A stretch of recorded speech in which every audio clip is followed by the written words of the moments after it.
Do you know what the most mountainous state in all of the United States is? The answer might surprise you.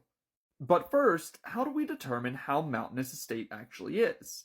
It should be easy, right? It's simply the state with the most mountains, is it? Well, it's not actually that easy. As I've discussed in other videos, the United States doesn't have an official definition of what a mountain actually is, and as a result, it can be very difficult to accurately determine how many mountains are in each state. The most comprehensive source I could find was the app PeakVisor, which at least provides estimates of the total number of named peaks in every US state.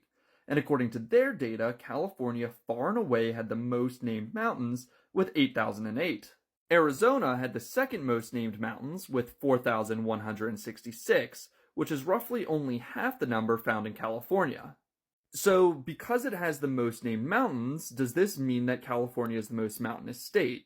Well, maybe, but this isn't a perfect metric. As we can see on this map, there are clearly areas of California that aren't mountainous at all, most notably the Central Valley. And counting the total number of mountains obviously favors larger states. So what are some other metrics that we can use that will allow us to determine how mountainous a state is? Well, some people use the mean elevation of a state, and by this metric, Colorado would far and away be the most mountainous state, as it has an average elevation of 6,800 feet. But personally, I don't think this metric makes any sense, and Colorado is actually a great example of why. You can have areas that are high in elevation but aren't mountainous, including the eastern plains that make up nearly half of Colorado.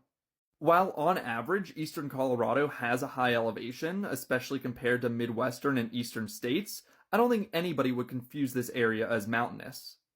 If you Google what is the most mountainous state, many of the first results will come back saying that it's Nevada, but it's not immediately clear why this would be the case. However, after some digging, I was able to find that Nevada actually has the most named mountain ranges of any US state, with 314. While determining the total number of mountain ranges in each state is definitely easier than counting each individual mountain, this metric suffers from a lot of the same issues. It favors larger states and it tends to ignore areas that aren't mountainous. In Nevada's case, that would be the basins between each of these ranges. So what metric should we use to determine what is the most mountainous state? Well, I think there's a real argument for using the percentage of a state's area that is considered mountainous terrain.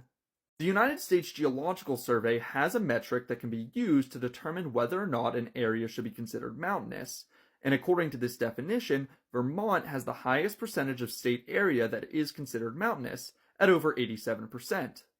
Unlike other metrics that I've talked about,